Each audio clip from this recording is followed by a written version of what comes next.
Okay, recording is now in progress. So, ladies, really today we delve into topics such as value proposition analysis, streamlining and scaling up responsibly, building teams, creating steady revenue streams, etc.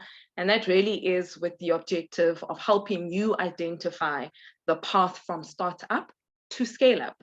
And so we are very excited to be joined by Mathebe Molise, the founder and chief executive officer of Body on Tap, who will share exclusive insights, of course, borrowing from her lived entrepreneurial experience. We are also thrilled to have Dr. Rosh Mamabulo back with us today, who will then facilitate the second part of today's session.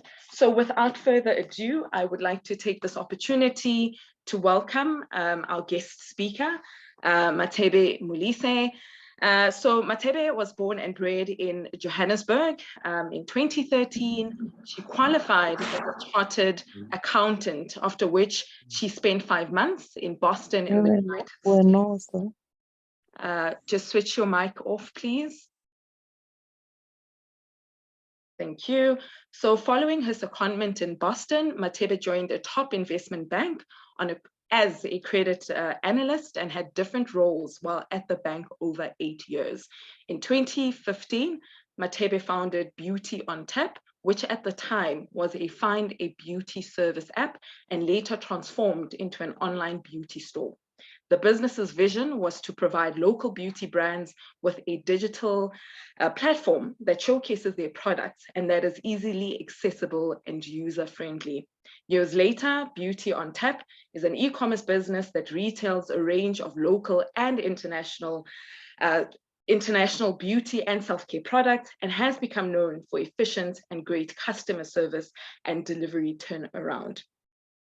In 2021, Mathebe founded Pastry Skincare, a brand that is exclusively available online on Beauty on Tap and in store at Africa Rise, and of course at the new store in Mall of Africa.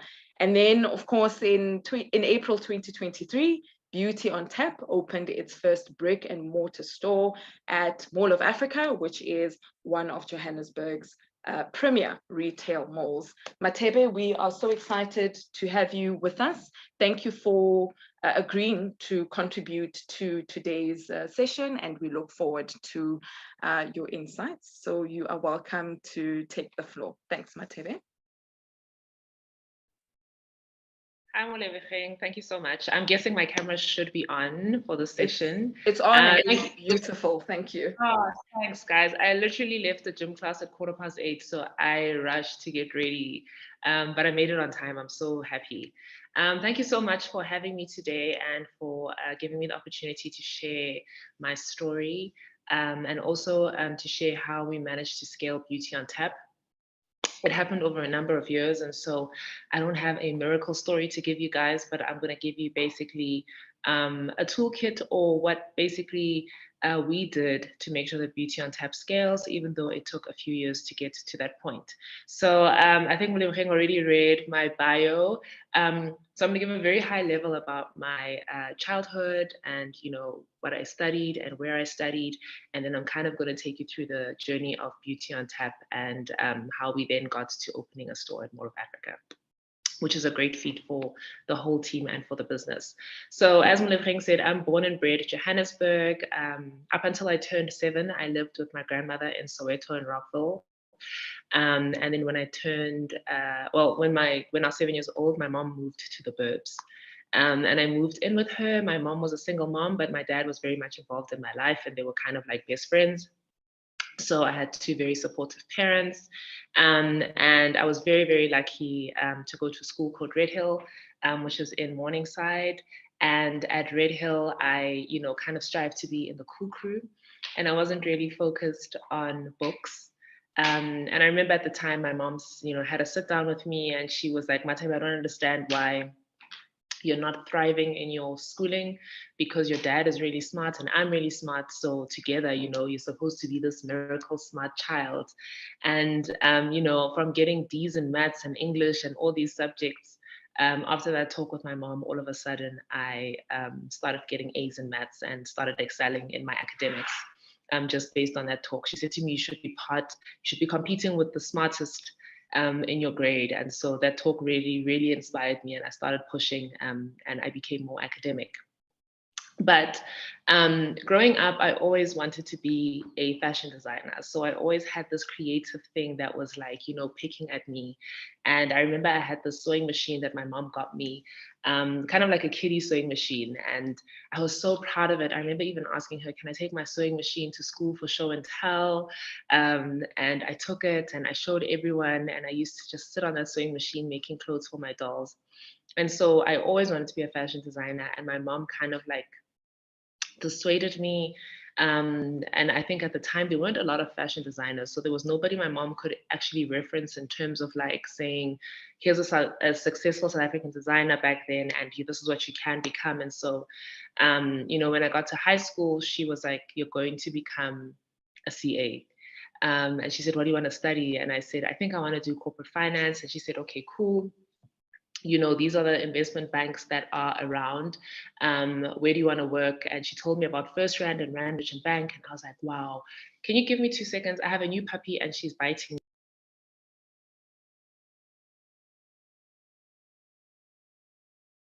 me. Sorry, she's like a baby, so she's so naggy. So she told me about this company called Rand Merchant Bank and First Rand.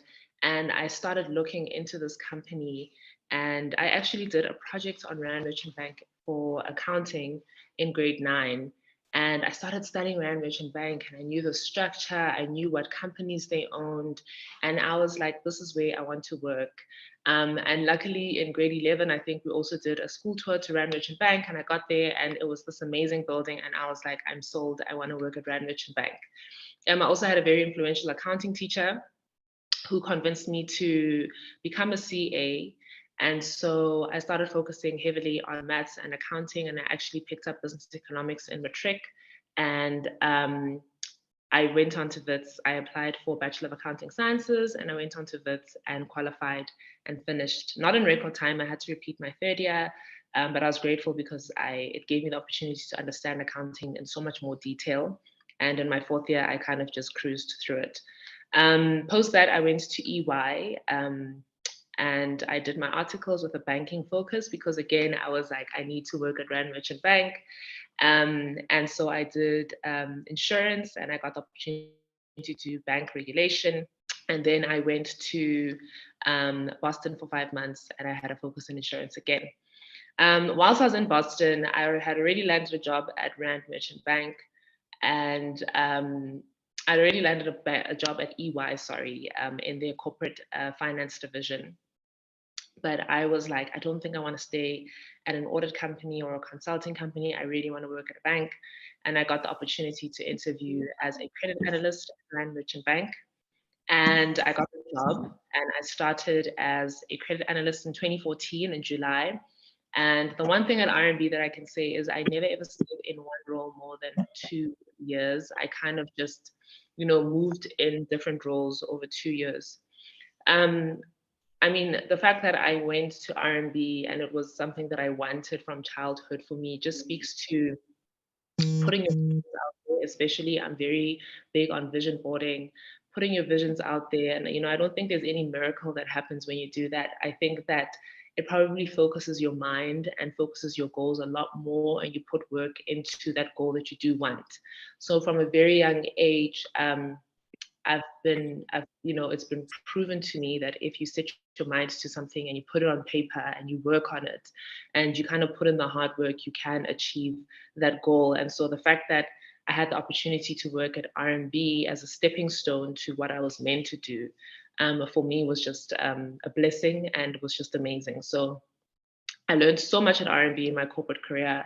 I learned high performance. It's such a high performance environment. I learned credit analysis. I was in the property team at one point. I was the EA to the CEO of RMB as well. So I got to see a whole lot in the bank.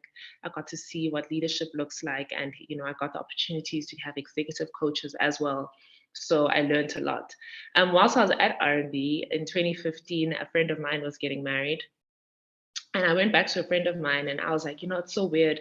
We've been looking for a makeup artist in Cape Town for my friend's wedding and we can't find one. And I was like, it's so weird that there's no tool that you can like download to find beauty services, in an area that you're going to. And I was like, actually, I think I want to launch an app that does that. And he was a colleague in another creative team, and he said, let's look into it. Let's see if there is, the opportunity to do something like this. Let's see if there is an app in the market that looks like this. And there wasn't. And so we started looking for app developers. And, at the time in 2015, app development was still kind of like taking off a bit in South Africa. And so finding app developers that were reasonably priced at the time was really, really difficult. And, my mom always told me about being big on saving money. So even from articles, I've always saved. And so when we found app developers who were a little bit more reasonable than others, but still expensive, we had to kind of like dig into our savings now to fund this application. So on 1 September 2015, we launched this app called Beauty on Tap. People always ask me, how did you come up with the name? And I'm like, I don't know. It literally just came into my mind, like weirdly. We actually wanted to call the app Fleeked App, which was, on fleek at the time was a trending word. And we then changed and said, actually, no, let's call it Beauty on Tap. It's more sustainable and it actually has meaning. Like when somebody sees the name, they know what it means. And so we launched Beauty on Tap. And on the first day we launched, I think we had 3 suppliers on our application, one of which was a beauty product company, because we said, oh, there aren't a lot of natural hair products that are out there or local ones that are reasonably priced. And so we had this list a product, find a product directory on the app as well. In the first year of Beauty on Tap, we made no money. I think if we did make any money, it was probably 200 rands from one listing because that was the listing price at the time. And how we wanted to monetize the application was through listings. And then once we got it to scale, we would then make money through advertising. And what we learned is that in South Africa, people don't like paying for apps. You have to make money through advertising. But to get people to advertise on your app, you actually have to have scale. So we had this catch-22 because advertisers want users, where people were downloading the app and then they log on and they don't find suppliers and then they delete the app. Or people who were willing to list would ask, how many users, how many active users do you have? And then we tell them and they're like, it's not enough, so we're not listing. And so the process of convincing people and showing them that there's value in this application was really hard. And it was such a rude awakening that just because you think you have a product or a service that you think is amazing, it doesn't mean that everyone else is going to buy into that immediately. And so, that hard slog over the 1 year was really difficult. But we had a find a product side of the application, which people were like, the find a product side is really, really great because there's local brands there that are reasonably priced, because at the time there were all these international hair care brands that were coming in and they were quite expensive. And so people were like, oh, but it's really annoying that I have to go to this one brand to buy and then this other one. Why don't you guys just put all those brands on the app and then we can buy off the app? And we spoke to our app developers and they said, it's not kind of possible to convert this app to a shopping app. You'll have to build a brand new app to make it work. And so we had to then launch an e-commerce website, which was a lot more reasonable than building a new app. And so on 1 September 2016, and I just need to mention that my co-founder at the time left me because, we weren't making money. And, he was like, we're not making money. So I want out. And so I bought him out. Big mistake. I'm kidding. So I bought him out at the time. And then on 1 September 2016, we launched the e-commerce website Shop Beauty on Tap. Our first website was awful. It was not user-friendly at all. It just had a lot of glitches on it. When people would buy, the purchase wouldn't go through, or it would just hang on our side, so we wouldn't pack the order. But we had really, really great brands on the website, like really great local brands on the website. And I think, the day we launched, my friend she bought a wig, I remember. She was the only order. And, we never got orders that often. We got orders like every few days, of people buying. We had, over the time, people would start, listing on our app. I remember we had My Natural list, and that was a big kind of like validation, like, this is something that's needed in the market. And I bought so much My Natural that didn't sell out, and it all expired in the next year. And so that was a very, very big loss for me.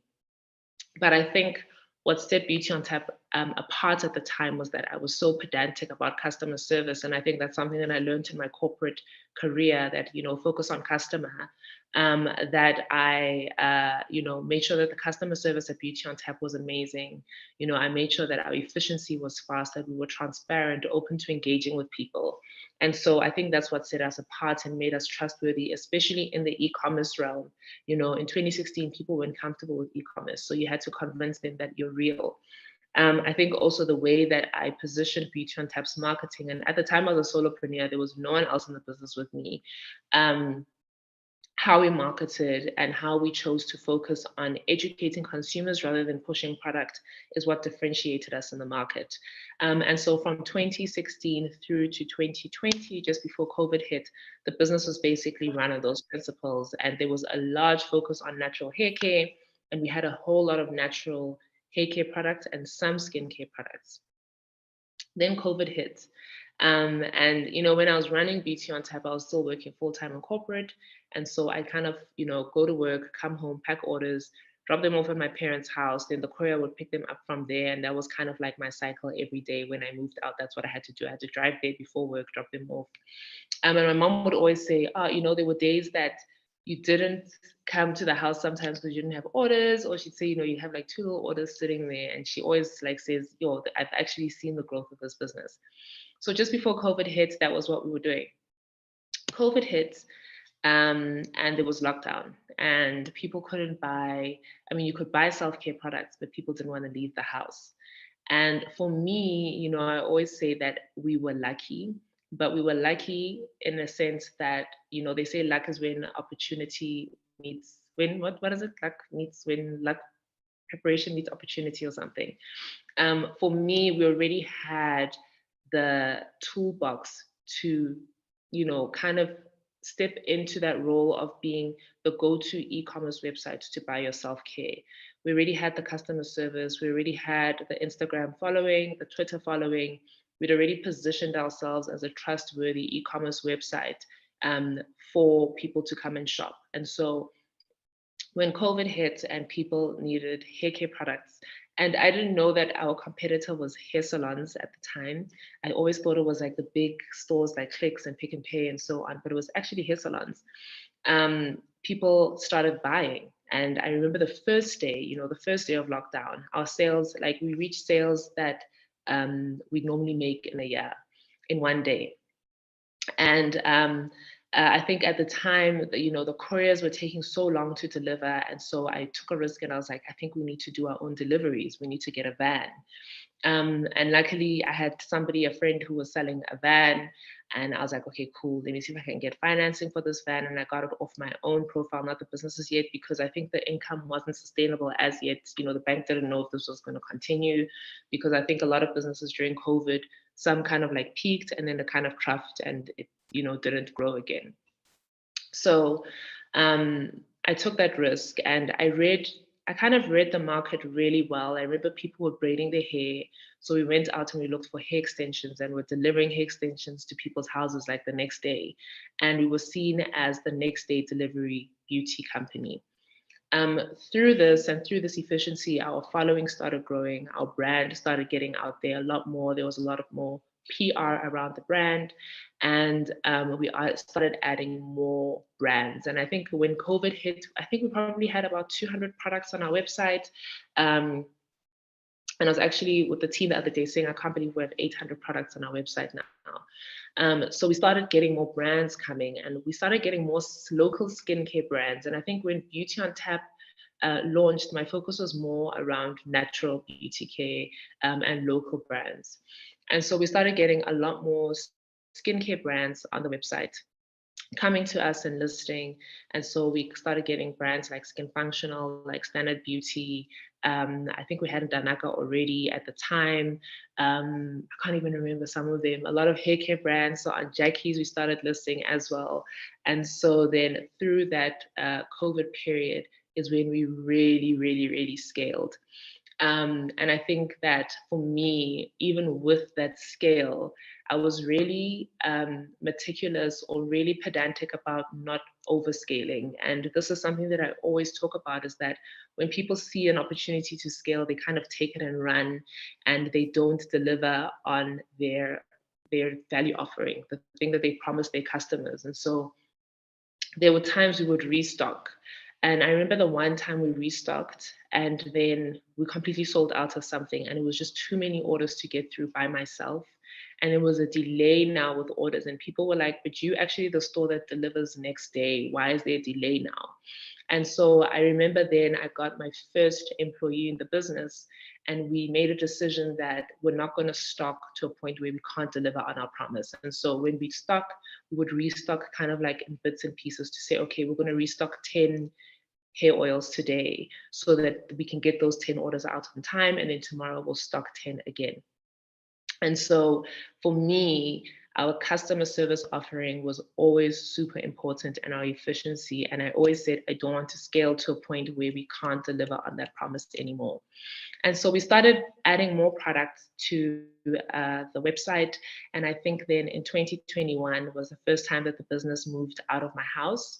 We got a small office and got another employee at the time. That was in 2021. And so the whole business moved into a small office. The office was like tiny. And orders started going out from that point. And there was a lot that I had to learn as well. And at the time I was still fully employed at R&B. And so I had to kind of like, work from the office while entrusting the team to work by themselves. And at the time there was a driver, there was a business manager, and there was somebody who was packing orders. And then in 2021, I think that's when I launched pastry. Yeah, in 2020, towards the end of the year, I think earlier on in the year, I had somebody DM me on Instagram and said, on Twitter, and said, sorry, if you ever want to launch your own hair care brand, please hit me up. I'm a formulator. And a lot of our customers, through listing a lot of skincare products, said, why don't we have body care products that have active ingredients in them? We have a whole lot of skincare products that have active ingredients. Why is there no body care? And so then when this formulator contacted me and people were asking these questions, I went out in the market and we looked, and there wasn't necessarily any brand or product that had that offering at the time. And then we kind of said, okay, cool, let's actually launch our own brand. And honestly, launching pastry, I think, is what really scaled Beauty on Tap and the brand and company as a whole, because what I was very sure about in that instance. Hello, sorry. What I was very sure about, I'll explain which one. Okay. Dibelo, if you can just mute, thank you. So when we launched pastry, I was very sure that I don't just want to launch a skincare brand. I made sure that I want to launch a quality skincare brand that's well branded, that's well packaged, that's accessible as well.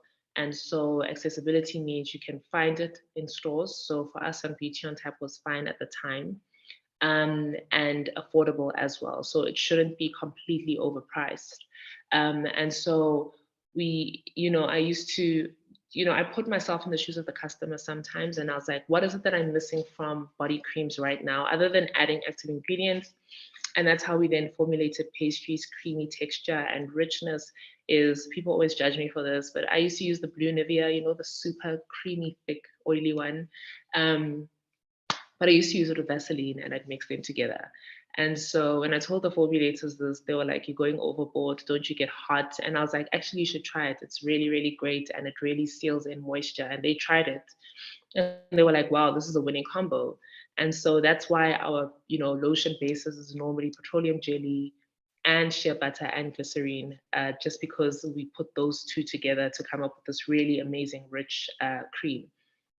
So when we launched pastry, it was a really quality brand, and it was body care with active ingredients. No one had seen that in the South African market as yet. And so I remember the team asked me the other day, how did you feel when you made your first pastry sale? And I was like, I actually don't remember, because on the day that we launched, so many people bought the body butters, because it was just so well packaged. And I think, you know, we sent it out to an influencer, Dudu Khubane, who's a skincare influencer, and she really, really put us on. But she gave an honest review about the product. So in 2021, we launched pastry skincare. It was body butters. And that was the first scaling tool that we used at the time, was that we said we need to lock people into our platform. How do we lock people up? How do we make sure that people aren't going to take a lot? How do we make sure that people aren't going to Clicks, Discam, Woolworths for similar products that we have on our website? And we said we need our own brand that we can make exclusive to Beauty on Tap, where people have to buy pastry, but also then add those other products into their basket, because people don't like paying lots of shipping fees. So building some kind of exclusivity to your brand, or locking your customer into your platform via, be it great service, be it product or something, that for us was such a strategic move, because then that was the first scaling method. That was the thing that brought people to Beauty on Tap. And pastry on Beauty on Tap is the highest selling product even today, all the products. So that was the first thing. So pastry, body care, we launched 4 butters. And then we had people saying we need the butters to be bigger, and we needed to be more hydrating. So I think the second thing for Beauty on Tap that's really important, that I've touched on in terms of you know, us launching pastry, was that you need to listen to your consumer, you need to listen to your customer. The one thing that people still talk about today with Beauty on Tap and pastry is that they are brands that listen to the consumer. When people ask for certain brands, we fight to get them on the website as well. So, you know, when people said we want a lotion, we listened. Then we did a hyaluronic acid lotion, and then, you know, we did a body wash, and the range is kind of expanded now. I think today on pastry, we have, I think, 20 products now. We have candles launching next week as well, limited edition. And so pastry has really, really expanded over the years. And we have tried to keep that value offering of high quality, affordability, accessibility as well. And I know Mlebogang mentioned that it's available on Beauty on Tap, but it's also available at We Are Egg, Africa Rise store as well, and then in store at Mall of Africa. And so, you know, the thing that I'm grappling with right now is, do you let pastry grow by itself as its independent brand, or do you kind of still keep it independent to Beauty on Tap? And that's an analysis that we're still kind of trying to do, is that obviously we don't want to lose customers at Beauty on Tap, but we also don't want to hold pastry back. So that's an analysis that we're doing for now. And so pastry grew over the years, and, you know, within 1 year of being in that small office, we needed a bigger office. And so we moved into a bigger office, and we hired, I think the team now is 16 people. We've hired a lot more people over the last year. We have a very strong team. Hello? Sorry. We have a very strong team that we've built up. And the one thing that I think that we've kept doing is that we focused more on education still to this day, even when it comes to pastry skincare. It's all about educating the consumer. In terms of our website, I think so many beauty websites have, you know, come to the fore now. I think I can't say that 4 years ago there were the same kind of beauty websites in South Africa. Of course, you know, there's ARC now. We Are Egg now is also around. There's Retail Box as well. So there are a whole lot of more competitors. And so even with our website, we had to keep that value offering of efficiency and customer service. And so we've had 3 iterations of our website over the past 3 years. Oh, sorry, since 2016. That's not 3 years. My maths is terrible. I think that's 7 years now. We've had 3 iterations. I mentioned that the first website was absolutely terrible. Then we launched a second website. The second website was a little bit better. But I think with educating people, we had to kind of complement that on our website and say, okay, cool, we're actually teaching people how to shop or how to understand skincare all the way down to the ingredient. We're teaching people products in terms of steps in their skincare. So how do we build a website that mirrors what we're doing in terms of our marketing? And that's really important as well, again, is that what you're doing and saying to the consumer, you actually have to deliver in terms of your product or service.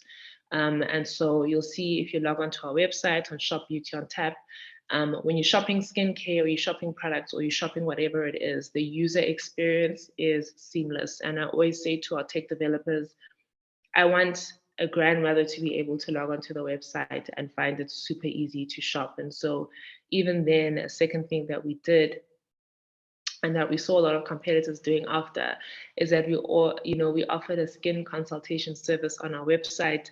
In case somebody doesn't understand what's going on, they can just book a skin consultation and our esthetician will take them through everything and kind of help them shop skincare. So always make sure that your user experience, whether you're selling pots, whether you're selling a watch, a smartwatch, or a phone, that user experience has to be seamless. On websites, it takes somebody, I think they said it's 5 seconds to decide whether they're staying on a website or not. And so if you do have a website offering, make sure that your user experience is seamless. People don't like seeing jumbled up stuff. They don't like seeing too much detail on websites and so on.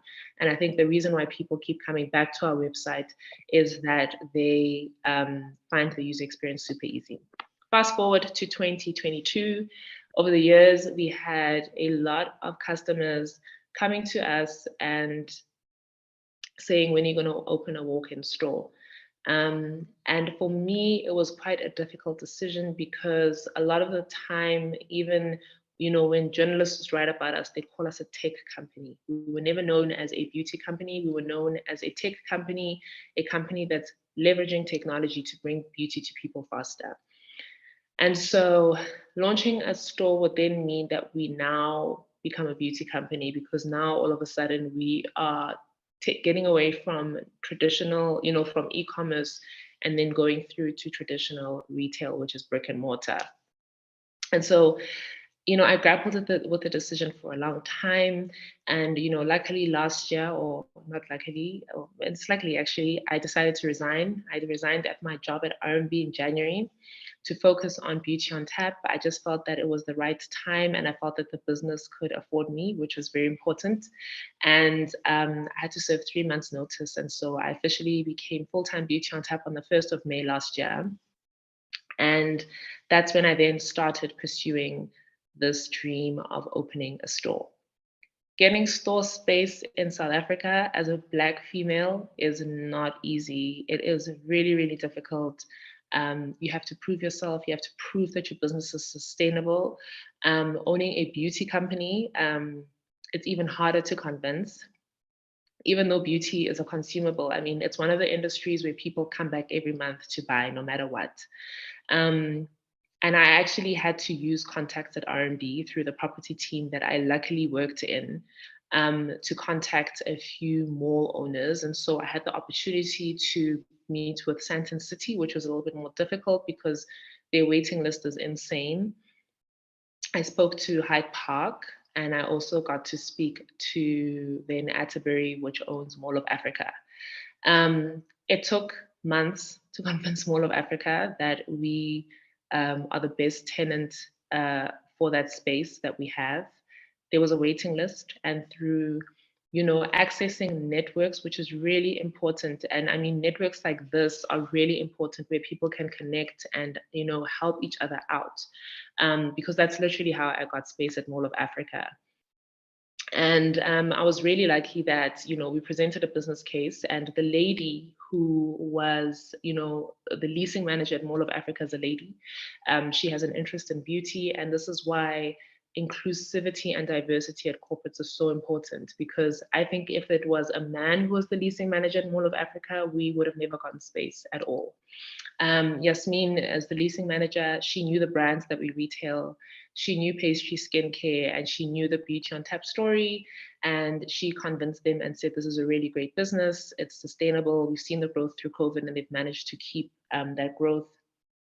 And so in December last year, we put our proposal together. And in December last year, Mall of Africa said, your proposal is accepted. There's one of 2 spaces that you guys can take up. In January, they showed us the spaces, and we decided on one. And Yasmin actually said, I think the space is too small for you because you're going to grow really fast in the small. And I was like, I'm a CA, I'm not taking any big risks. And we went through and we took the smaller space. So there were 2 spaces available. There was the space, I don't know if you guys know Zara at Mall of Africa. there was a really, really big store there that's been taken up by Burnt now.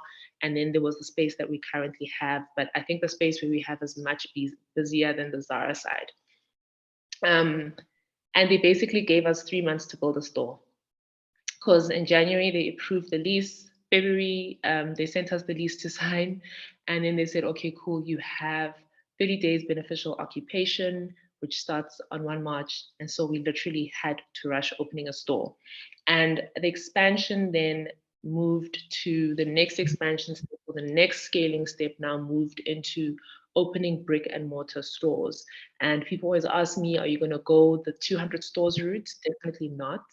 I think people love that Beauty on Tap is kind of like exclusive, and it's a niche brand, and they find it easier and not intimidating to engage with the brand. And I think once you go too big, you start kind of losing your customer focus and your offering.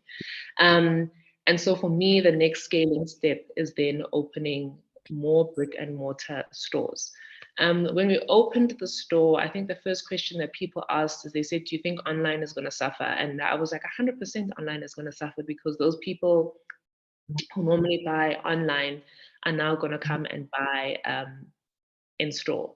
And even when we did our forecast for Mall of Africa, I completely lowballed and didn't expect that the store would do so well. And luckily for us, we managed to maintain our online revenue, our online sales, and we've basically mirrored it with our store sales as well. So I think the store kind of opened my eyes to the fact that people aren't necessarily comfortable with e-commerce, and that the people who weren't comfortable with shopping online weren't taking a chance to shop online. They were just saying, I'm not doing it, I'd rather go somewhere else. And so when we opened a store, those were the people who said, okay, cool, now I can actually support the brand, or now I can go in store and buy a product. And so what's been really interesting for us that we looked at is that we haven't taken any customers away from online, but we've added customers to our community as well, which has been really, really fantastic and amazing to see. And I didn't know that brick and mortar was still so popular in South Africa. So that was definitely a good decision. As I said, CAs don't like taking risks at all. And even when opening the store, it was a really, really huge risk, but I think it's a risk that has paid off. And so I think trusting your instinct is really important, but taking risks is also really important. And I know that people kind of like, stay away from too much risk. And I mean, I actually wanted to add that when we had to open the store, when I started doing the budget for the store, obviously there's the build out, which was quite expensive. But the thing that I didn't include was that you actually have to stock up the store, which was really expensive as well. And so we had to go out and look for funding. And luckily, I honestly believe that my Beauty on Tap journey is like spiritual, because I'm always just given tools that I can tap into and networks, and it's just been so amazing. Luckily, our bankers, FNB, had said, we've seen the growth of your business, and they said there's actually still money from the COVID relief fund that we put aside. And they said FNB would actually like to fund you from that COVID relief fund, which was a cheaper funding opportunity for us, because if you take a loan, obviously they measure the business, they look at the risk and so on. And so we were really, really lucky that I think when we applied for it, they had a month left until they closed that fund. And so we got there just in time. And so getting funding for us, because we'd taken our time in growing and had proven ourselves, and that the business was well managed in terms of finances, I make sure that every single time I'm very, very strict about finances. We got funding. So I was going to say that it's really important for you, if you do want to scale up your business, to take risks, but to take calculated risks. Don't just do something because it feels right. Sit down. If you don't have somebody who does forecasts for you and works on numbers for you, find somebody who can do that for you, where you can sit and model things and model your growth, model expenses, understand how your business will look if you do scale. Sorry, and so, I think scaling does, a lot of it has to do with that risk taking. And so it's important to take those risks. But, the one thing that's fundamental to any business in scaling, and I've seen this with a lot of like even insurance companies, like you've seen Naked, you've seen pineapple, the grips, the batus. I think the success that's attached to those brands has been that they've built communities around their brands.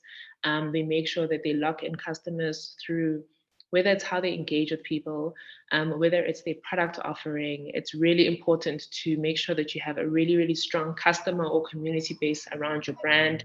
And I mean, if you're a B2B business, even then, build your community. Community doesn't just mean that it speaks to a retail Baba, business or to see kind of customers. I'm right there.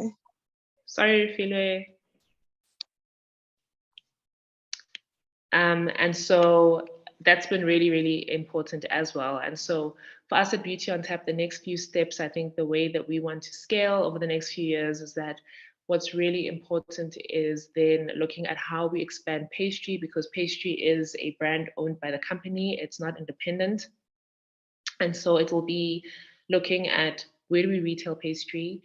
Is it going to impact Beauty on Tap's growth as well? Do we take pastry overseas? So exactly how do we grow it? Do we grow that product offering? And then of course with Beauty on Tap, I think it's important for us to continue bringing really great brands into the store and online. Yasmin was right when she said our store was too small, because our store is officially full now. We have too many brands, and so there's a waiting list, which has been really, really amazing. I think we've managed to do that in just 3 months. And so it's looking at opening more stores. Where do we open these stores? We're currently looking at Cape Town. Do we do Cape Town next? And then it's also looking at adding more brands. Do I start more brands as well? Do we buy more brands into the business? And so those are the decisions that I'm going to be taking over the next few months and years. And hopefully Beauty on Tap will, be a proudly South African household name. And I really hope that it becomes bigger than it is today. And honestly, I think Beauty on Tap has grown because of the great community that we have of women, especially. I always say that Beauty on Tap's growth has been funded by sales, and it's just been women pushing the business and supporting. So really grateful for that. And I mean, if you do have a business, I'm always open to, to taking questions. I always say I don't mentor and coach because I don't want to fail at it, because I don't have time right now. But I always sit and have coffees with people and take their questions and, help people where I can. And so if there are ladies here who want to ask me more questions about scaling, and even now, Molise, I don't know if we have time for questions, but happy to also take questions as well. Great. Thank you so much, Mathebe. That was quite insightful. I must say that your emphasis on the customer and the customer experience is very impressive. And I think it really is no wonder Beauty on Tap has become known for being efficient. So thank you so much for that. So we will open the floor. Perhaps, 5-minute Q&A. Phumzile's hand is up. Phumzile, you can come in.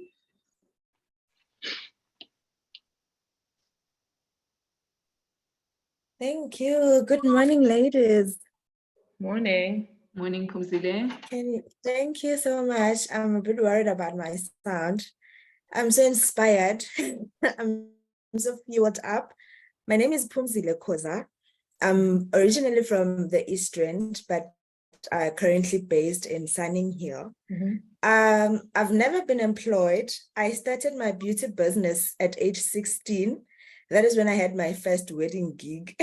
So now, fast forward to COVID, when I was stuck at home, I came up with a new concept of shifting from the beauty business because it wasn't functioning at that time.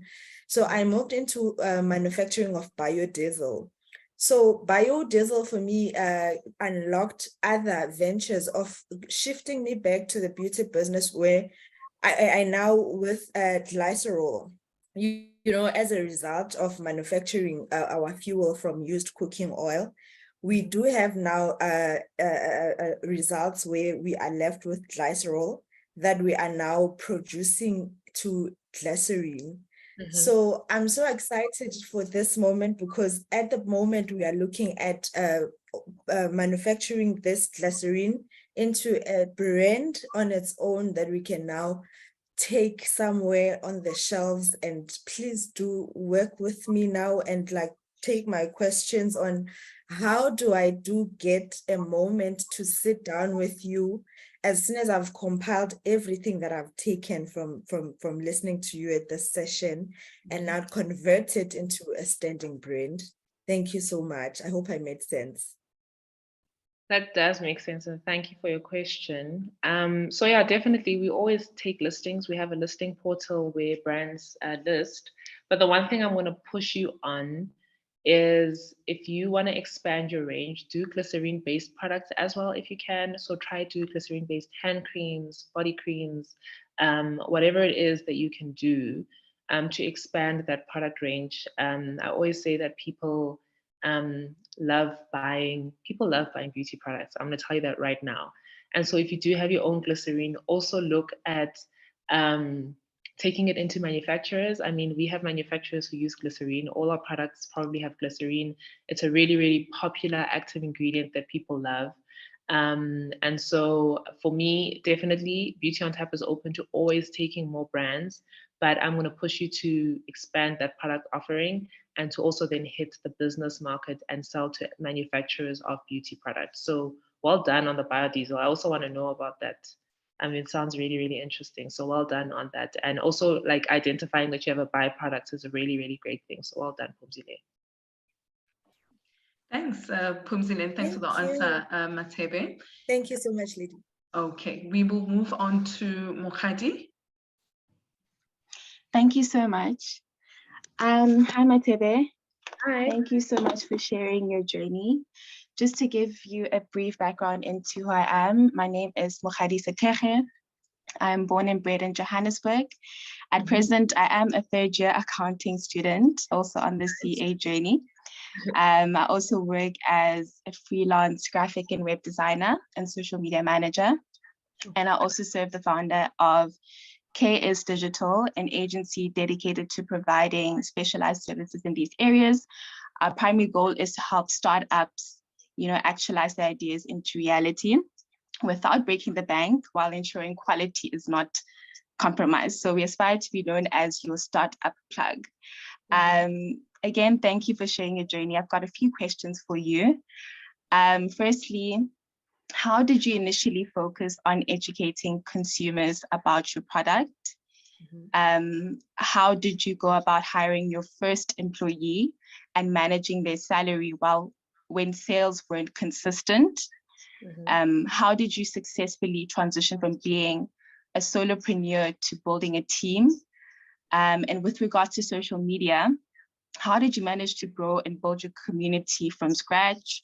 Would you recommend concentrating on one platform like Instagram to foster growth, or is it better to focus on expanding across multiple platforms? Or do you believe it's more beneficial to prioritize building a website before venturing into social media platforms? So I'd like to learn, I'd love to learn from your experiences and insights on this, because I've realized that I'm at a point where I'm rejecting projects because I'm doing everything by myself. So I don't have a team, but also have concern around employing someone, but they're not sure. I'm not sure whether the quality is going to meet the quality of work that, my standard of quality, if that makes sense. But yeah, I'd love to learn from you, and thank you for listening as well. Cool. So I'll answer the first question. If I don't remember the questions, then I'll just hit back at you to remind me. So the first question I think was around how did we choose to educate? It speaks to, again, listening to the customer and definitely having your ear on the ground. So Beauty on Tap, when it started, was more focused on natural hair care. And a lot of women back then, when everyone started going natural, didn't know how to maintain their hair. And so for us, it was to say, oh, people actually don't know how to use this product. They don't know, which step to incorporate this leave-in conditioner in their hair, or this hair butter, or the lock method. And so we noticed, because people would always ask questions on posts like, yeah, but where do I use this product? Even with skincare, people are like, where do I incorporate this? What can I mix it with? What can't I mix it with? And so from the beginning, people were asking questions. And when people ask questions, just answer on social media. Because having to, type every single time when you have a lot of followers is time consuming. And so we saw like, oh, actually people just want to be educated on beauty products. Yeah, Like, no, you would. oh, sorry. We would. People see beauty products on shelves, but they don't know how to use them. And that's why I say putting yourself in the user's shoes is so important, because when you walk into a pharmacy store, you know, the blue store, the green store, and you ask for a skincare product, they just tell you what aisle it's in. They don't educate you on it. So that was the opportunity that we saw. And that's why we focus on educating rather than pushing product. Then I think your second was, how did I hire my first employee, and how did I pay her? So I was really, really lucky that I tweeted like, oh my gosh, beauty on tap is growing so fast and I need help. And there was a lady who I had worked with in the AWCA, the African Women Chartered Accountant Forum. And I used to serve on a committee there, and she was the business manager of Orca at the time. And she had said that she wasn't working and she's open to kind of helping me out for a specific amount. And the amount that she was asking for, I could see that we were kind of sustaining that. But I also said that, okay, if I can't pay her from sales, then I can kind of tap into my savings to pay her. So we negotiated a really low fee, and she was working remotely, and it wasn't a lot of work at the time. So if you want to hire somebody, so I'm speaking to your, I think, fifth question now in terms of how do you hire someone. So if you want to hire somebody and you don't necessarily have the funds, you can ask somebody to kind of temp, if I can call it that. So help you like maybe twice a week with certain tasks, and it should be task-based, not 24/7 working every day for you, because that's when you kind of have to like up the salary. And so making sure that somebody is kind of like a temp that's helping you out with certain tasks, and ask them to price in that hourly rate, then you can kind of control the fee. And if you don't necessarily then have the funds to pay them, then you can say, I don't necessarily have any funds, I don't necessarily have any tasks for you right now, because I mean, if you're not getting consistent income, it kind of means that there isn't that much work to do. So try to do that work yourself then. And I think now there's so many assistant platforms that help with like admin and so on. So if you can use those platforms, it's a much more affordable option in terms of hiring people. On the quality side of it, even if you do hire that 10 person, they have to sit with you for the first month. When we hired store staff, they had to come to the office every single day to experience the brand, to learn our culture, to learn about skincare, to have training and coaching, so make sure that the person that you're working with is, learning from you. Check their work before it goes up. If you're not happy with it, sit with them. Like I sit with my team. I tell them to come sit with me at my desk so that I can show them this is where you've gone wrong. If I have to edit posts or LinkedIn posts, I literally do track changes and say this is the writing style, this is the grammar, and this is how you can make it much shorter. So those are the kind of things that I focus on. How did we build our community? Unfortunately, social media these days is paid. Gone are the days of posting and getting engagement and people following. The algorithms work in very evil ways. And so the one thing I always say to people is try not to change to a business account, because as soon as you change to business, that's when they start charging you and they want your money. So they're not going to push your posts. So if you can, I know business accounts have nice tools that you can use like analytics, but try stay on a personal account for quite a while because they grow those much quicker. And so you have to sponsor posts now to grow your account. But as I say, always read up on what's trending on those social media platforms. Read up on which reels are doing well, which sounds are doing well, because that stuff makes you more visible. They put it on explore pages. They, dump it on people's social media is so evil. They put it on people's timelines without them asking for it. So be very intentional about what you're posting. And then in terms of social media platforms, we're on all platforms. But our voice and our information that we're putting on various platforms is very different. So what we post on LinkedIn is not going to be the same as what we post on TikTok. So our TikTok is a lot more funner, it's more engaging, it's more targeted at young people and youth, whereas our Instagram is more visual and educational. And then our Twitter is more engaging and trying to like ask people what do they need, a lot more polls. And then now is Threads. There's so many. There's Threads and then there's YouTube. So we're across all platforms. We leverage all platforms, but the voice and information that we put on the platforms is very different. But find your key platform. So for us, our key platform is Instagram and TikTok and Twitter, I think, as well. Twitter is really great for business. It has really great conversion rates. So that's how we choose. And we kind of like have one post for the day. So on Mondays, we do infographics. Then that infographic is posted on Instagram, Twitter, and Threads. Hello, do something will not stop and you didn't say it's not me. Marua, your sound is on. If you can please mute. I'm just battling to mute you from my end. Thank you. Sorry. So yeah, that's how we do it. I hope I've answered all your questions. Yes, you have. Thank you so much. And just to confirm, when it comes to educating on social media, did you initially start with your personal account, or did you build another based on Beauty on Tap, and then you post there? We've always had our own business accounts from day one. Like the day that brand launches, there's already an account that's been active and busy with people. So my personal accounts are my own accounts. I don't post. Right now, because I mean on Twitter I have a following, quite a good following. So I've given that to my business. So anything I post on Twitter, you'll see is linked to my businesses. Okay. Initially, it was all business accounts that were started. Okay. Thank you so much. You're welcome. So thanks for that, Mokhadi. So ladies, in the interest of time, I think we will be able to take maybe just another 2 questions. If we are unable to get to your question, please feel free to drop your question in the chat box, and we will relay that specific question to Mathebe and obviously then share some of those responses with you.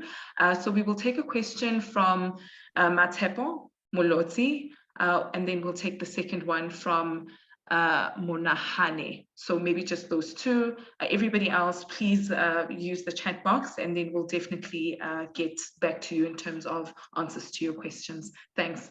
So Mathebe, you can go, and then Monahane, thank you. Okay, thank you so much. Hi, Mathebe. Hi. Mathebe here.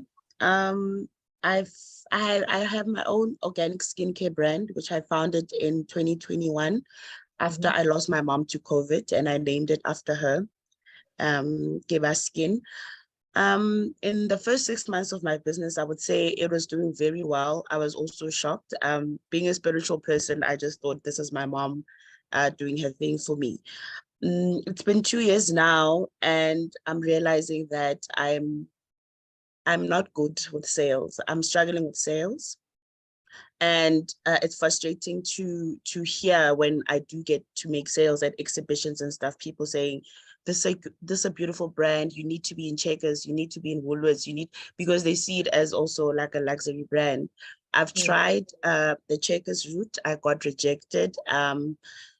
But getting into these retail stores is very difficult. So my first question is, how does what are the strict or non-negotiables when it comes to listing with Beauty on Tap? Because I do believe it's a store. I do see my brand on the shelves, and because I still run my business alone, and I can't afford to hire a marketing person yet. I'm still doing everything alone, although it's tiring. But I don't have the funds to hire someone. But I am admitting that when it comes to marketing and sales, that's not my strength. I'm more of a brand builder than a marketer. So those are my 2 questions. Thank you. Cool. Is this your page here? Give Us Skin. Yes, that's me. Okay. Really nice brand. I like your turmeric and carrot oil. I just saw it now. So getting into retailers is very difficult, and I don't think getting into Beauty on Tap is much easier. I remember somebody the other day was like, yo, getting into Beauty on Tap is hard. Like you have to say a prayer. But for me, I have, simple specifics that I'm very pedantic about. So the first thing is brand positioning. What is it that you're offering people? Is it skincare with active ingredients? If it's natural, do you have a core ingredient that you are using in your product? If yes, then that's what you should be educating people on. So I'm looking at your page, and you do educate people, but do like a lot more graphics in terms of this is what turmeric does for your skin. This is why turmeric is safe for your skin, and so on. Oh, Do okay. more, do more reels as well, specifically on products and you using the product. So brands want to see. So I mean, when brands want to list, the first thing is I look at their Instagram pages to see, are you selling the value of your product? So that's really important. Two is product differentiation. Is there a product that's similar to yours in the store? Like for me, I do not list brands that have similar offerings, because you're going to cannibalize each other. Like you guys are not, you're going to basically share sales. So I Yeah. mean, I want every brand and beauty on tap to do exceptionally well. And so I'll always make sure that if I put you in my store, you're going to do well, and there's no other brand that's going to, cannibalize or galvanize your market. Yeah. So make sure that there's something unique and identifiable about your brand. And then my third thing is packaging. Your packaging is fine, it looks good. So packaging is always really, really important. So your packaging is fine. And so I think those three things are really, really important. And that's probably what the other big retailers look at as well. They Yeah. also look at your ability to scale. So I always look at, is this a brand that, even if it doesn't make sales in the first 6 months, do I see a future for this brand? Because there are a lot of brands in beauty on tap that are ahead of their time. And I know that when, that ingredients trend kicks in, they're going to do really well. Mm. So, always make sure that you're selling your brand in terms of its value add. Show them that these are the ingredients that are trending. This is what has done well in the market. And that's why we're well positioned to take, to take over. So those are the Yeah. things that are really, really important. So for me, it's focus on educating. Your shea butter. The one thing I'll give you advice on is that there are lots of shea butters in the market. Yeah. So add an active ingredient to it. Make it shea butter and hyaluronic acid or something. That always hooks and pulls people into your brand. So definitely, if you just implement those changes, I think that you're going to do really well. Thank you so much. And with regards to compliance, what do you need? So compliance in terms of skincare, the best thing to do is to look at the Department of Health specifications in terms of branding, packaging, Okay. labeling, and so on. That's really, really important. If you're doing active ingredients, it's important to get a dermatological sign off, which we're only doing now with pastry over the next few months or the next few years, sorry, because it takes quite a while. So that's stuff you can look at like later, but in terms of packaging and so on, just look at the Department of Health specification of skincare and beauty products. Yeah. Okay. Thank you so much, Mathebe. You're welcome. Thank you, Mathebe. And then the last question from Muna Hane. Please do try keep it as concise as possible and keep it to one question. Thank you. All right. Morning, everyone, and thank you so much for taking my question. In fact, most of my questions were asked. So, yeah, I just want to get into the brand performance when it comes to listing in your store. What measures do you have for brands that do not perform well? I mean, it is competitive to get into Beauty on Tap currently. For someone who's on the waiting list, like myself, chances are I'm going to be on the waiting list. How long will it take? What measures, what can I do in order to, convince you that chances I can outperform X brand that you currently are enlisting? You must come to me. You must tell me. Like, have you already enlisted? Pardon? No, I have not enlisted. I am interested. In fact, let me just give you background of my business. It's called Enhance Vita and Skincare. On Instagram, we are enhance_skin glow. So we have a supplements range as well as a skincare. We are a very niche brand. We focus on skin brightening and anti-aging. So under our supplements, we offer glutathione-based which called multivitamin, I'd say, because it's a combination of vitamins and minerals. We also have a collagen. We will be innovating our collagen in the next few months. Currently, it's just a plain bovine collagen, and we will be adding a supplement that targets hair growth, but that will be towards the end of the year. Then under the skincare, we are again niche brand, target skin brightening. We have a serum, we have a tissue oil, also that helps with the skin glow effect, as well as our tissue oil has an active, just by the way, in terms of brand positioning and so on. We also are introducing our body lotion around September. What am I forgetting? Oh goodness, my mind is running, is racing. Yeah, I think I'm forgetting something, but just in a nutshell, that's where we are. That's what we offer. And we are keen in getting space in your store. Okay. So I think for me, it's a very good question because revenue isn't the only tick box that you have for brand performance. Obviously, I know that there are certain brands that aren't going to do as well as other brands in the store. So I always look at performance in terms of the segment. So your competitors probably Kiko Vitals. Pardon? Your competitors probably Kiko Vitals. Yes. Okay. So for us, Kiko is the first supplement brand that we have in the store and online. And it does really, really well. So Kiko even outsells some skincare brands. And so it does really well. You know, the strategy that we're deploying now is we want to list brands online now because online doesn't cost us anything. Space in the mall costs us. And so for now, we've said that any brand that lists, we're going to put online. And if we see it perform really online, then we're taking it into the store. And so for me, there are brands that are only online that aren't in the store. And it's just because we don't think they'll perform well in the store. So that's the opportunity that's available. So, you know, I always get scared of supplements. I don't know why. I just get so scared. Maybe I completely understand. Yeah. Yeah, I need to research the market a lot more because, you know, I always look at Sephora. Obviously, Sephora, I think, is like the goal. Yeah. And they have like a whole lot of supplements available. But I know that Sephora, they only offer those supplements, a lot of them online. So very open to it. If you can educate me on supplements and so on. And I mean, we have a tissue oil that has rose hip oil in it, and it sells like crazy just because it has rose hip oil in it. So, you know, we do have those small or niche brands where it like shoots the lights out and we're shocked about it. So definitely do list. I'll even have a chat with you so you can teach me and educate me about the supplements that you use, and then we can move forward. Okay. I'd appreciate that. Thank you so much.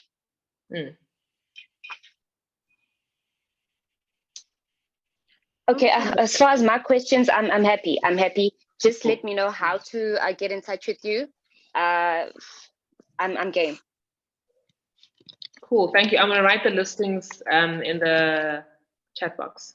Great. Hundreds. Thank you so much. Helpful.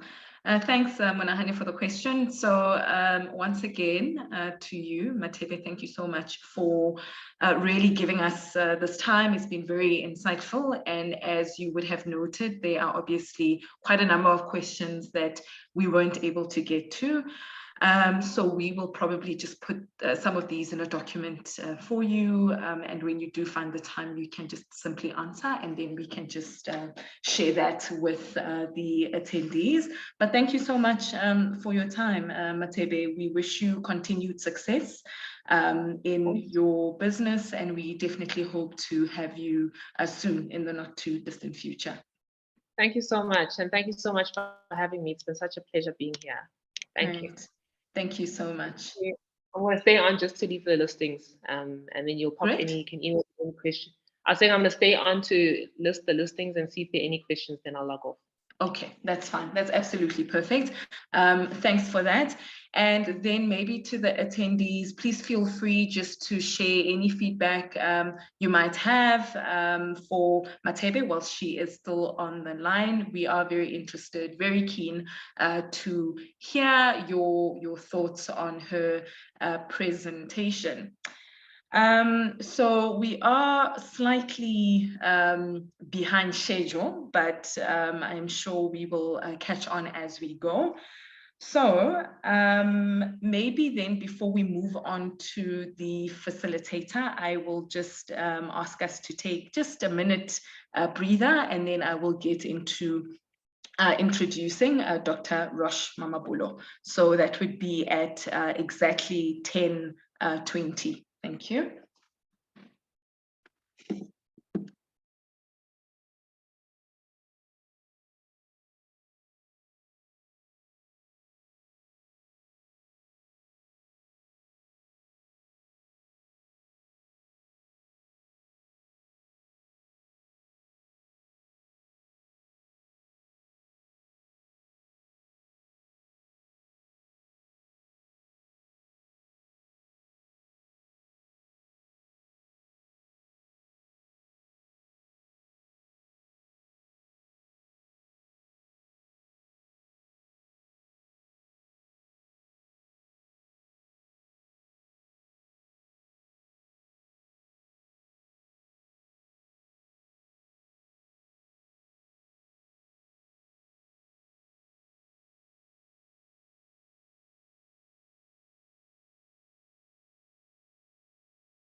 Okay, ladies, so it is 10:20. Welcome back. So really this part of the session, I think